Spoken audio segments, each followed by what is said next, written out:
Commanders hire Dan Quinn to match with their new general manager, Adam Peters, to lead this franchise into the future. The way that we live is not for everybody, okay? It's not, all right? Because we're going to run and put our bodies on people in a violent manner. Whether the team is giving us the highest of highs or the bluest of blues, we cover it all here on Commanders Nightly News. I, of course, am your host, Louie T. Thank you for joining me. Let's get to tonight's lead story. So I can't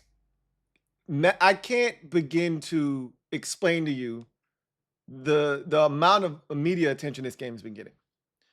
And I think that the magnitude of this game has been greatly exaggerated.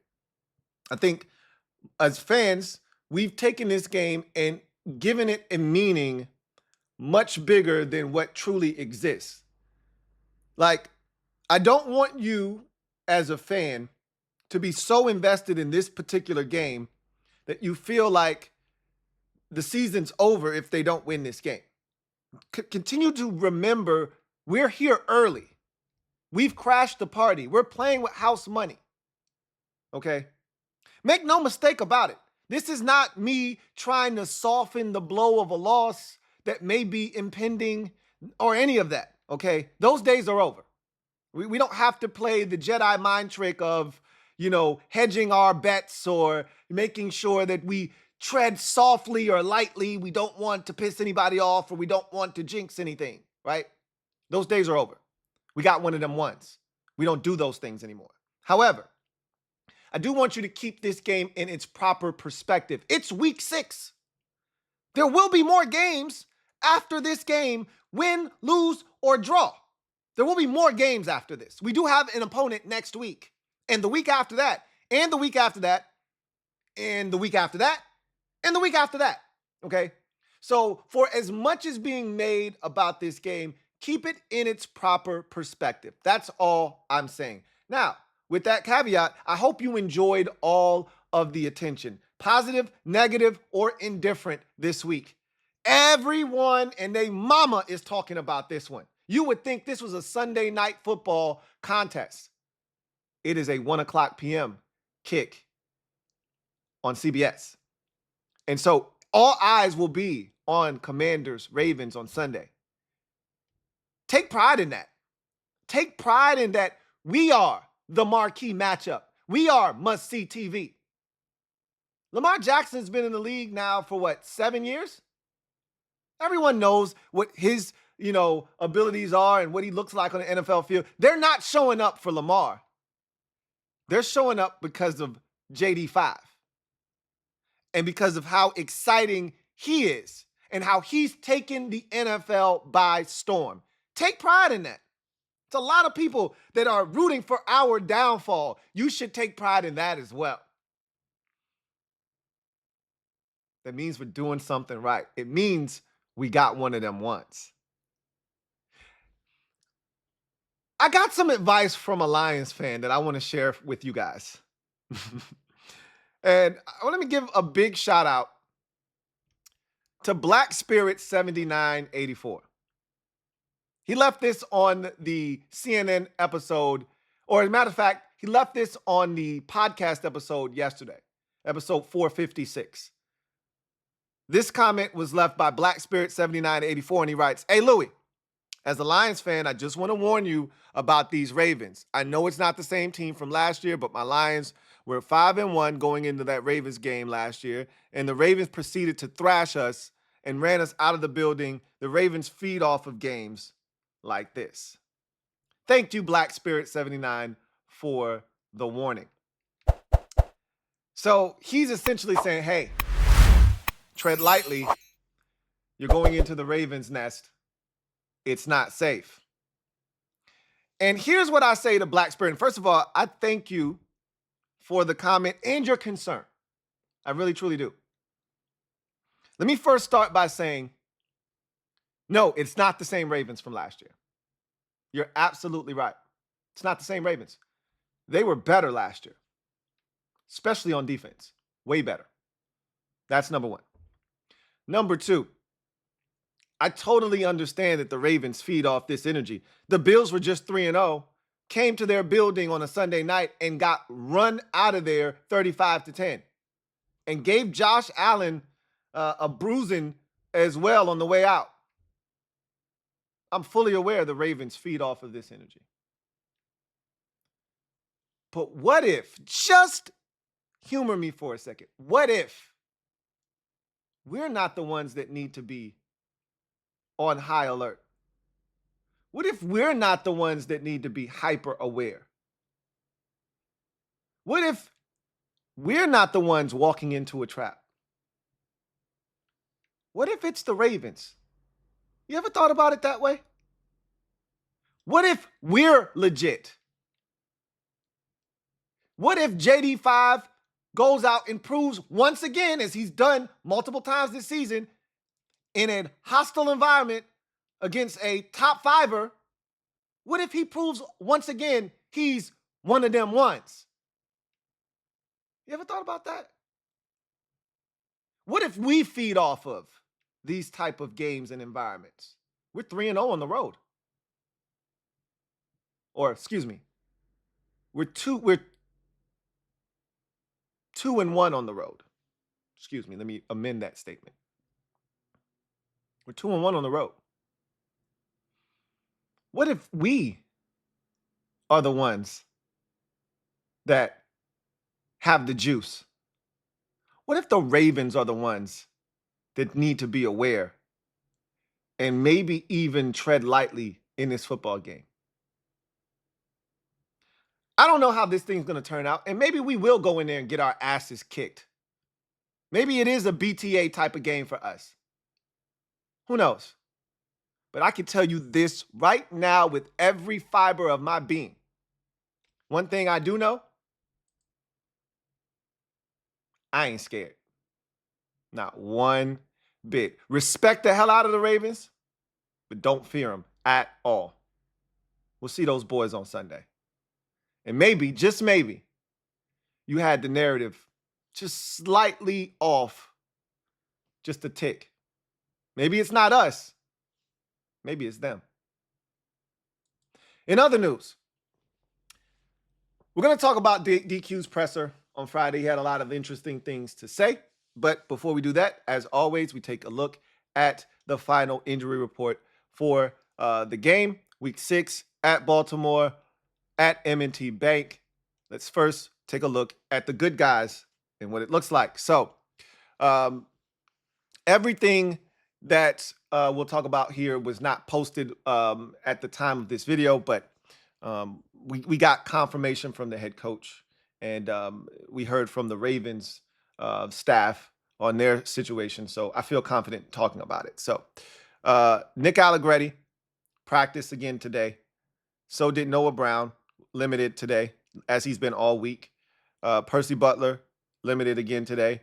Austin Eckler, full participant. Cleveland Farrell, limited again today. Full for Manuel Forbes Jr., full for Dante Fowler Jr., full from Jordan McGee, limited for Quan Martin, full for F.A. Obata. So down at the bottom, you have 3 DMPs. So look, right now, what I want you to do with every player that is practiced at any point this week, I want you to assume they're playing until you're told they're not playing, okay? I think this is the week Cleveland Farrell comes back.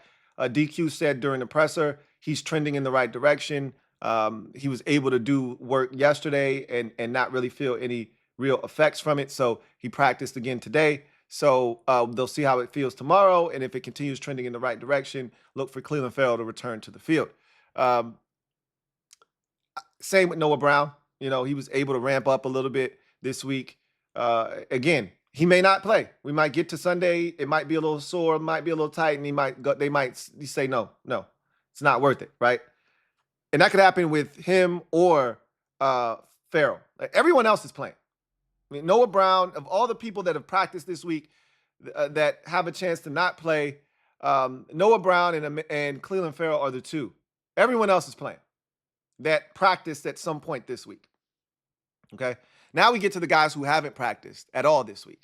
Fedarian Mathis did practice Wednesday, but he was out yesterday due to an illness. That's something to keep an eye on, obviously.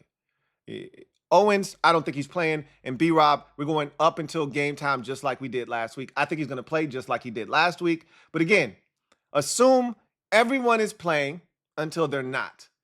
Owens is going to be out, and we got to keep an eye on Fedarian Mathis with an illness. He might not be ready to go by the time Sunday rolls around. But right now, add Brian Robinson to the list of all the guys that have practiced this week, with the exception of F.A. Obata and Jordan McGee. We do not know if those two will be activated or not. They activated Marcus Mariota last week. Obviously, we saw him in the game. I think F.A. is a little bit further, or rather, Jordan McGee is a little bit further along in the process than F.A. F.A. may take till next week, which is the final week they have to activate them because the 21-day window was opened last week. This week will make 14 days. Next week will make 21. So they'll have to make a decision next week. Obviously, they're going to activate them by the time that window runs out, because if they don't, then that player is on IR for the remainder of the season, and they don't want that. So even if McGee isn't activated this week, which I think is going to happen this week, because I don't know if you noticed, but they released Sam Hartman yesterday.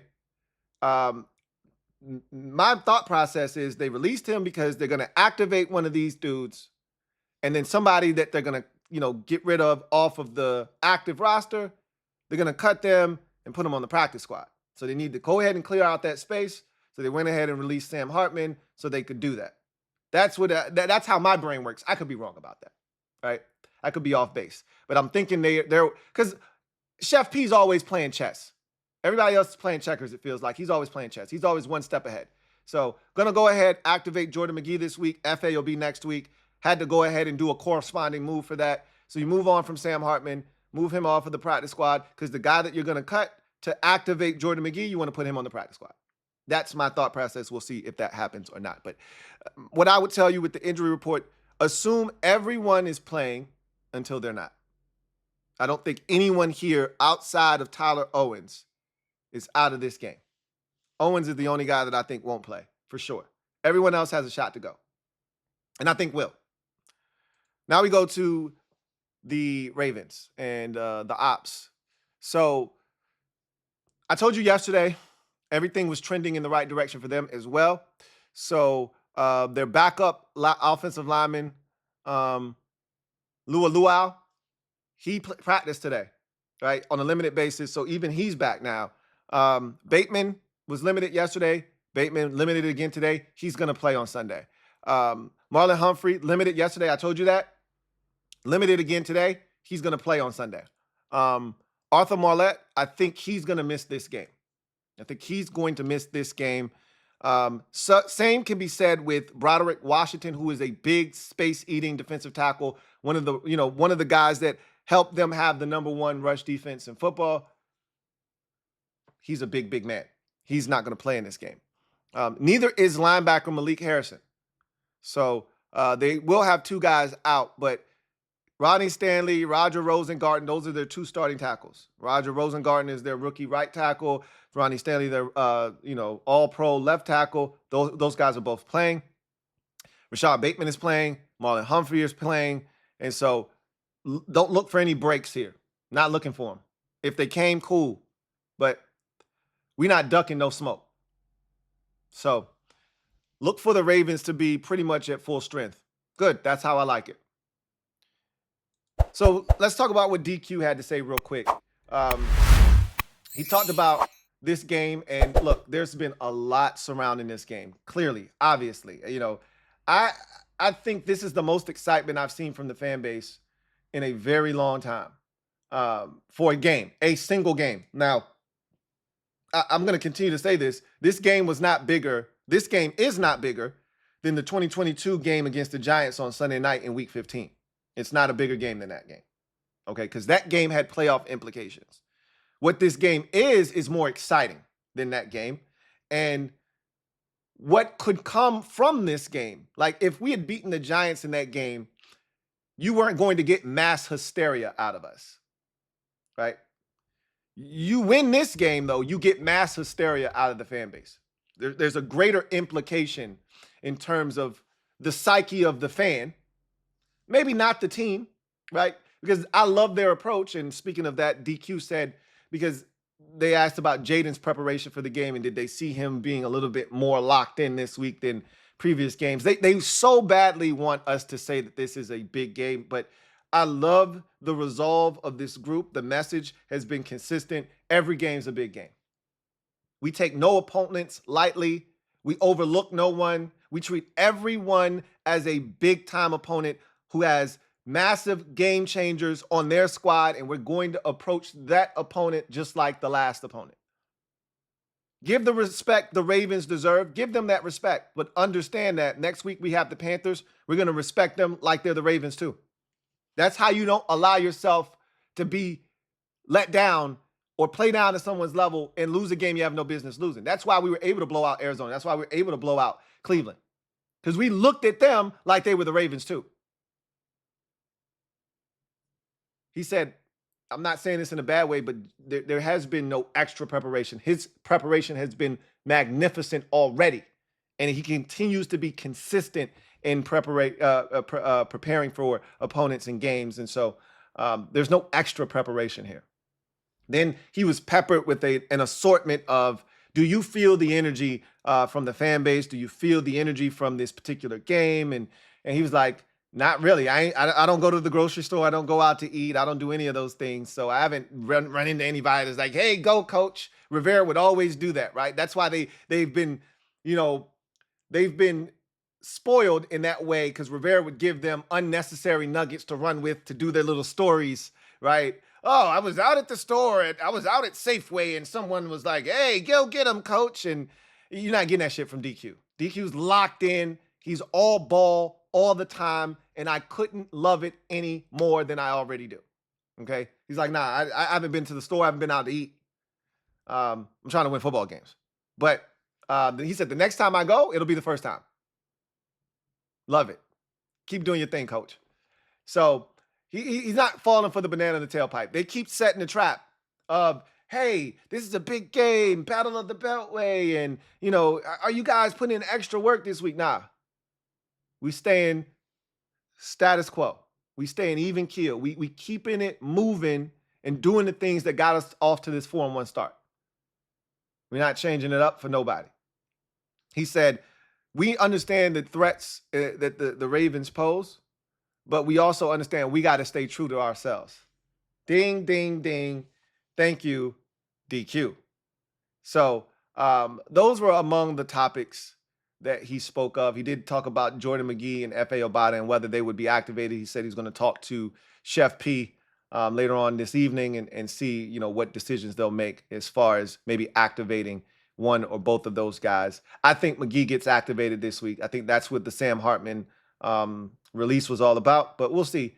I think F.A. is one more week away, and I think they'll activate him next week. But especially, it'd be nice to have Cleveland Farrell back this week. That would be a big help, especially when you're dealing with a guy like Derrick Henry. You want all hands on deck. Ben Standig tried to get a little specific on game planning and what they were going to do in this game as far as, stopping Derrick Henry. We play a lot of nickel, right?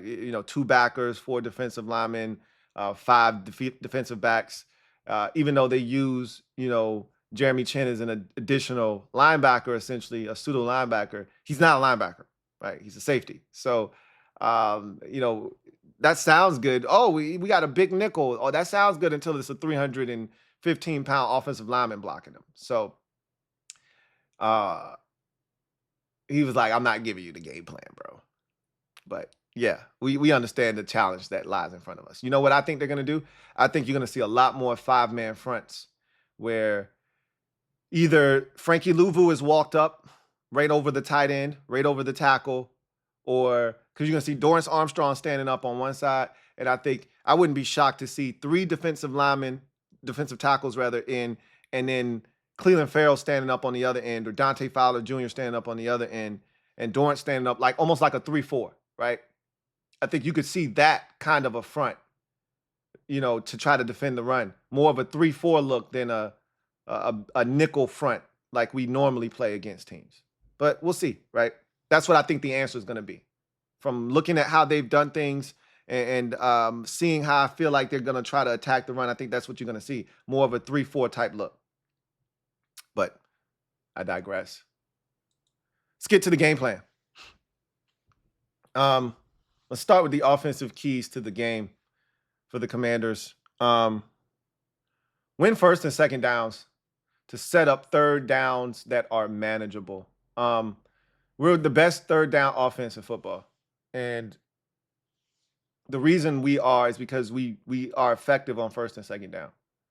The Ravens thrive off of stopping the run on first and second downs, getting you in the long down and distances, which is why they're one of the best teams in the league in third down defense. Something's got to give. Either they're going to come out and establish themselves as the best third down defense or one of the best third down defenses in football, or we're going to establish ourselves and our will against them and establish why we're one of the best third down offenses in football.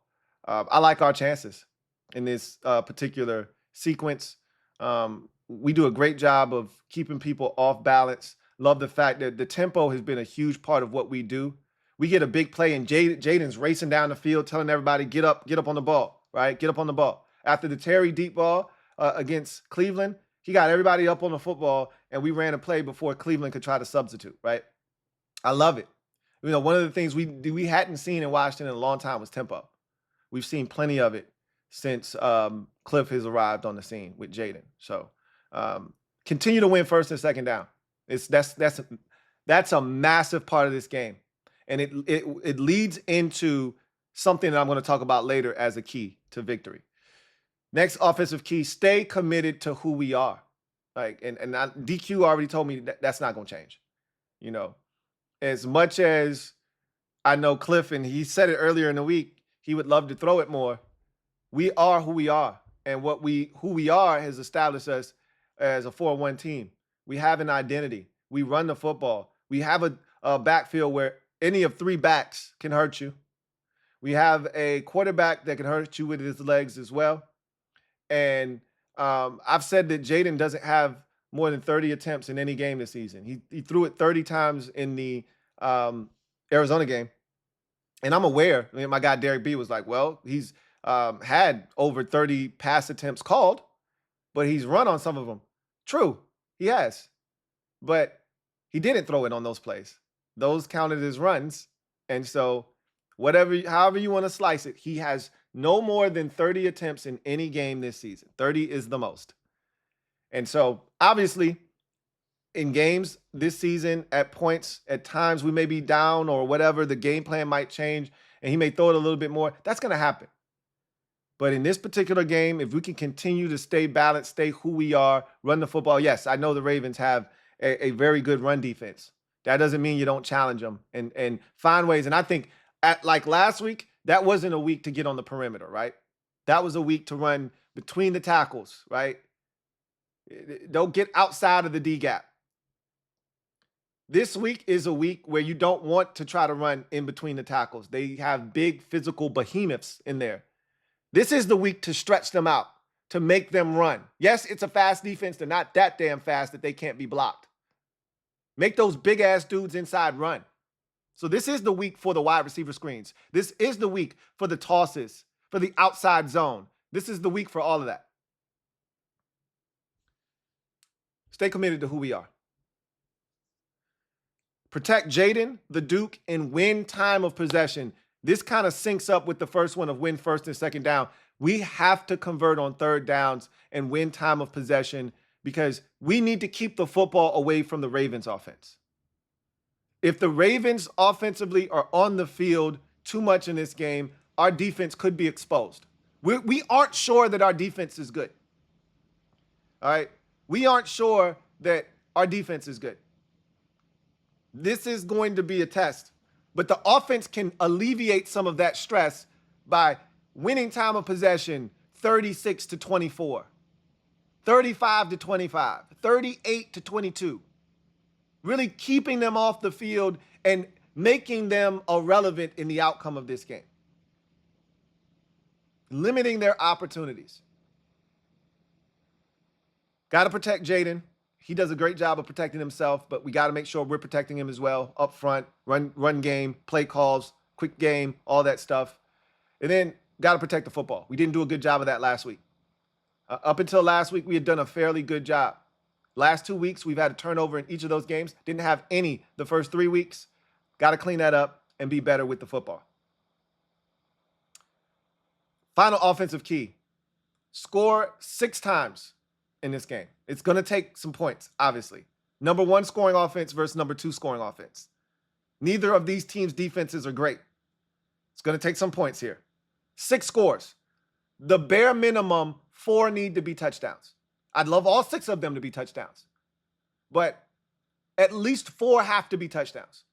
Not going to beat the Ravens with field goals. Bunch of field goals. Not going to happen. This isn't the Giants. This ain't the Cleveland Browns. You want to win this game, you need touchdowns. Take care of the football, score in the red zone. And here's the last caveat to this scoring key. You're only allowed 1 open red zone trip if your red zone trips exceed 3. If we have 3 red zone trips, we need to be 3 of 3 in the red zone. If we have 2 red zone trips, we need to be 2 of 2 in the red zone. If we only have 1 red zone trip, which means we better be having some explosive plays, then you got to be 1 of 1. But if we got, and how we operate, we're probably going to have 4 or 5 red zone trips.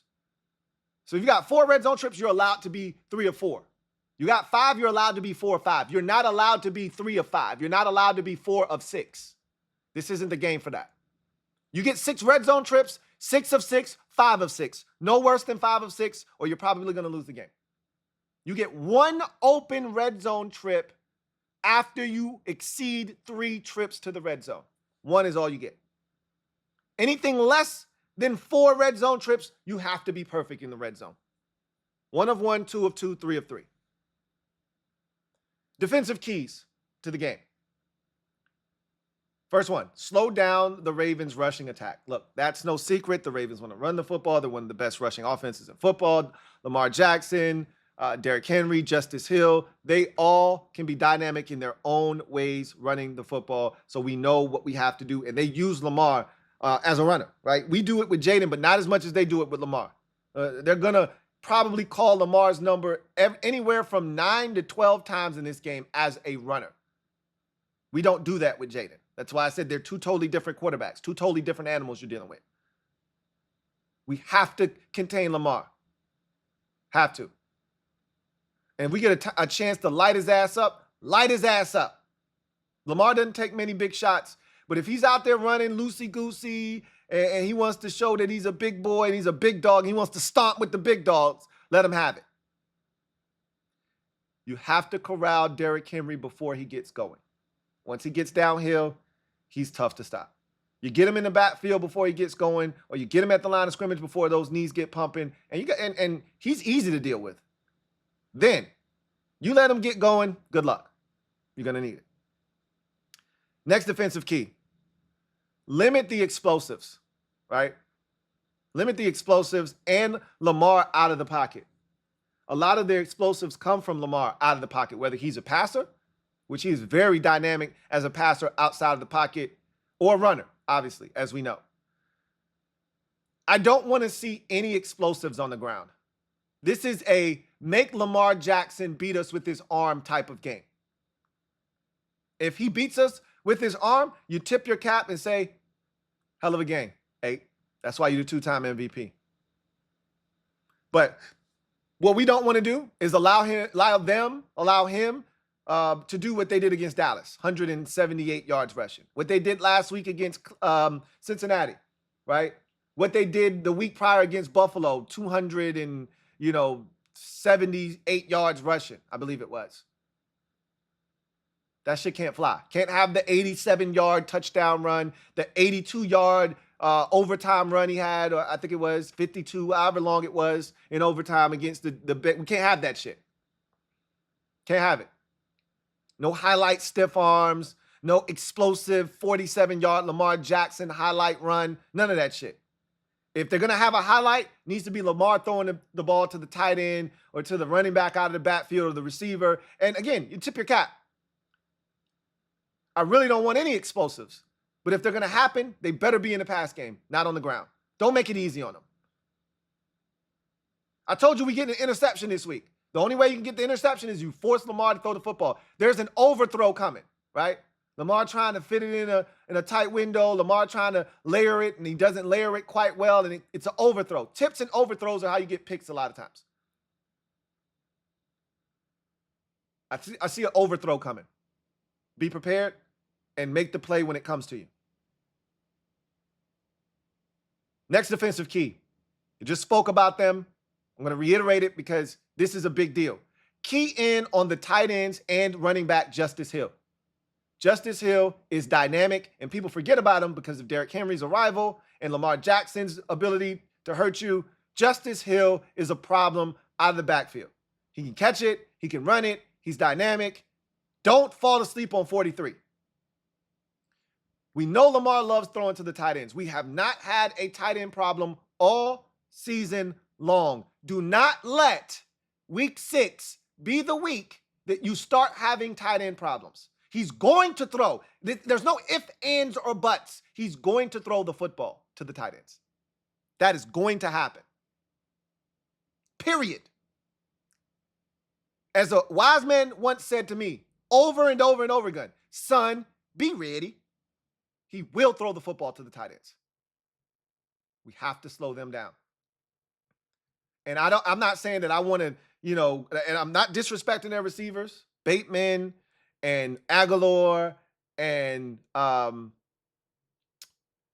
the Boston College receiver. I don't know why I can't think of his name right now, but you guys know him. Zay Flowers. I'm not disrespecting those guys at all because they're dynamic and they can hurt you too. But we know Lamar loves throwing to the tight end. Who are we kidding? And he's going to throw it to Justice Hill. And we got to tackle. He's going to throw it to Justice Hill on 3rd and 7 if nobody's open. And if he sees Justice Hill out in the flats, he trusts Justice Hill to break a tackle or outrace somebody to the edge and turn the corner and get the first down. We got to tackle. We got to tackle. Lastly, last defensive key, win 3rd downs, red zone, special teams, and ball is life.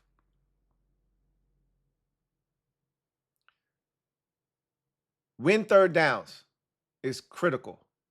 The Ravens, again, are one of those teams that convert on 3rd downs, just like us. That's why they're the 2nd highest scoring offense in the league, behind us. The red zone is great for the Ravens because they have Lamar Jackson. He can run. He can throw it. He can extend the play. They have Derrick Henry. He's a load to deal with. There are a lot of options. They have tight ends. Isaiah Likely is a problem. We cannot allow him to be. This cannot be Isaiah Likely, 8 catches, 98 yards. It cannot be Isaiah Likely, 9 catches, 112 yards, 2 touchdowns. This can't be that type of game. We have to slow them down. If they're going to move the football, okay? They're going to move the football. This is not the Cleveland Browns. This is not the Arizona Cardinals. They're going to move the football on our defense. We have to stiffen in the red zone. Have to.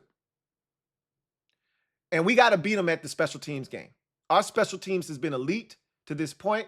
We got to beat them at that game, whether it's field position, kicking it, and they return it, and we stop them at the 22-yard line, or and the energy that comes from making special teams tackles. We got to win special teams. We got to make all of our kicks.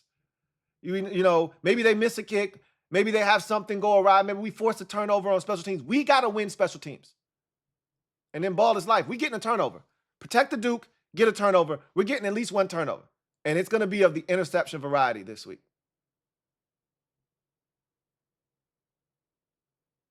Lastly, this is overarching both sides of the ball.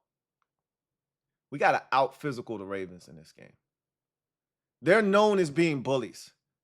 They think that we soft and we some bitches, and they think we going to be intimidated by the environment, or that we going to see their purple uniforms and we going to start quivering. They want it to be one way, but it's the other way. My final outcome for the game. It's going to be a shootout. It's going to be one that they're going to be talking about all season long, and they're going to say, hey, maybe this is a preview of the Super Bowl. Commanders win this game 33-31 on a last-second field goal by our guy, Austin Seibert. It's going to be back and forth. It's going to be nip and tuck. You haven't been nervous since week 3 against Cincinnati. Buckle up, because this is going to be one of those gut-wrenching, heart-racing type of games and finishes. But we in there. And let the mass hysteria begin. All right? Leave it down in the comment section what you think is going to happen in this game. All right. You know what it is. Anybody, anywhere, anytime. The anybody is the Baltimore Ravens. The anywhere is M&T Bank Stadium. The anytime is 1 p.m. on Sunday afternoon. As a wise man likes to say, we got to show them how we get down. They're going to find out on Sunday. Quote the Ravens, no more. We'll see you guys on Sunday after the game. I got Bleacher Report for the first 30 minutes. All right. Win, lose, or draw, you know I'm showing up. But I got Bleacher Report for the first 30 after the game. And then after that, I'm going to get with y'all. And we're going to chop it up. And we're going to talk about it. Let's get to 5-1, man. You know what it is. I'll see y'all then. Have a great weekend. Continue to soak it up. Get used to this. This is who we are now. We got one of them ones. Here comes the diesel. Here comes the diesel. There's the snap, hand to Riggins. Good hole. He's got the first down to the 40. He's gone.